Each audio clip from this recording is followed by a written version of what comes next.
Rule 137, Disqualification of Judicial Officer. Section 1, Disqualification of Judges.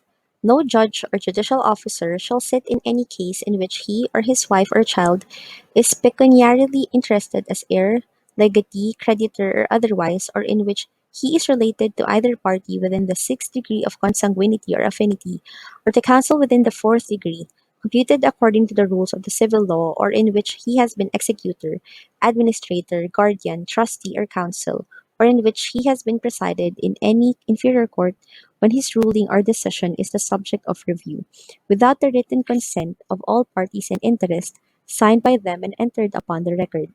A judge may, in the exercise of his sound discretion, disqualify himself from sitting in a case for just or valid reasons other than those mentioned above. Section 2. Objection that judge disqualified. How made and effect.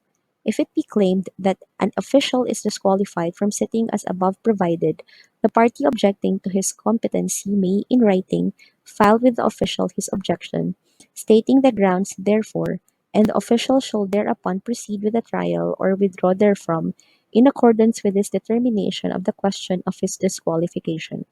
His decision shall be forthwith made in writing and filed with the other papers in the case, but no appeal or stay shall be allowed from, or by reason of, his decision in favor of his own competency until after final judgment in the case.